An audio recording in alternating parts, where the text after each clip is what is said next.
Fab India, CEAT, Nykaa, Tanishq, Hindustan Unilever, Manyavar, इन सभी नामों से तो आप परिचित होंगे। ये सभी वही कंपनियां हैं जिन्होंने पिछले कुछ समय में मार्केटिंग के लिए हिंदू विरोध को जरिया बना लिया है। परंतु क्या आपने कभी सोचा है कि ये कंपनियां ऐसी स्ट्रैटेजी बनाती कैसे हैं? उन्हें इस तरह के हिंदू विरोधी विज्ञापनों का आइडिया कौन देता है?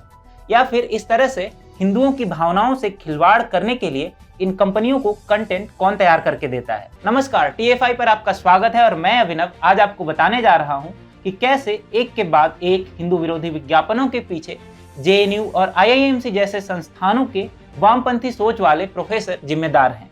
कैसे उनका ही विष छात्रों तक पहुंचता है और वहीं से मिलता है इन कंपनियों को एड स्ट्रैटेजिस्ट। पिछले कुछ वर्षों में कई बड़ी कंपनियों ने एक के बाद एक हिंदू विरोधी विज्ञापन बनाए हैं।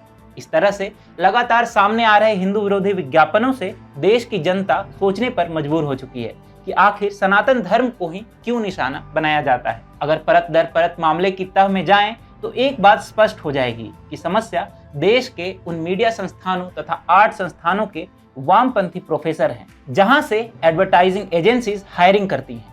IIMC, JNU, TIS जैसे कई संस्थान हैं जहां से ये विज्ञापन एजेंसियां रिक्रूटमेंट करती हैं। इन संस्थानों में पढ़ाने वाले प्रोफेसरों की विचारधारा किसी से भी नहीं छुपी है।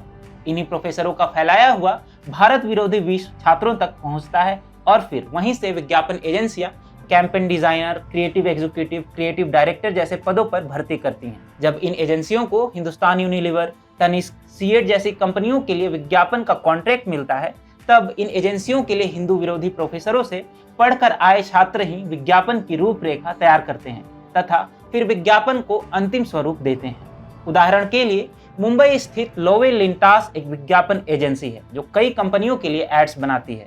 इस कंपनी ने हिंदुस्तान यूनिलीवर के लिए सर्फ एक्सेल जैसे हिंदू विरोधी होली वाला विज्ञापन बनाया था।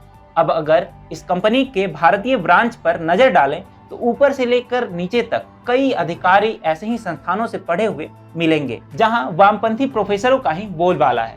इसी तरह ओगिलवी एंड मैथर्स भी एक एडवर्टाइजिंग एजेंसी है।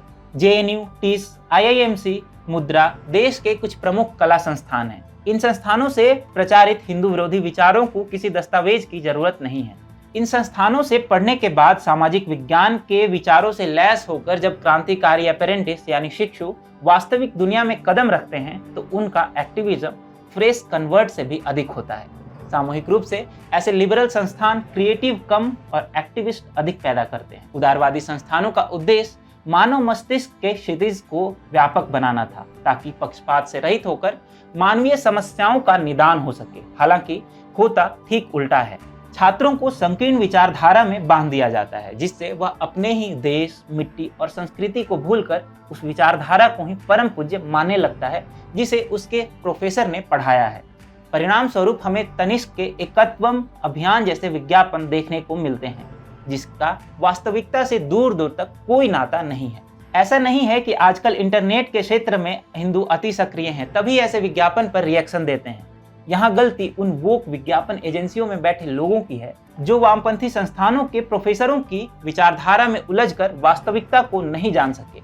लव जिहाद पिछले कुछ सालों में एक संवेदनशील और नाजुक मुद्दा रहा है। तनिष्क के विज्ञापन अभियान के कुछ ही दिनों बाद निकिता तोमर हत्या का मामला सामने आया था।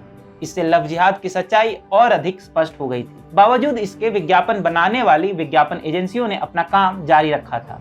पिछले कुछ दिनों में ऐसे विज्ञापन की भरमार देखी गई है जिन्होंने सनातन धर्म को बदनाम करने का प्रयास किया है। चाहे नवरात्रि के अवसर पर नायका जैसे ई-कॉमर्स साइट की जानबूझकर कॉन्डोम बेचने की स्ट्रैटेजी हो या सीएट टायर्स का उपदेशात्मक विज्ञापन, इन सभी ने हिंदू धार्मिक मान्यताओं को चोट पहुंचाई है। इसका असर यह हुआ है कि इन कंपनियों को करोड़ों का नुकसान सहना पड़ा। तनिष्क ब्रांड को चलाने वाली मूल कंपनी टाइटन को स्टॉक्स में भी उस समय काफी नुकसान हुआ था। अगर इन बड़ी कंपनियों को नुकसान से बचना है और विज्ञापन की दुनिया से हिंदू विरोधी गतिविधियों को हटाना है तो बड़े बड़े गोल चश्मे और पैरों में चप्पल पहन झोला लटकाए इन हिंदू विरोधी प्रोफेसरों को समीकरण से निकालना होगा, जिसके बाद समस्या हमेशा के लिए हल हो जाएगी।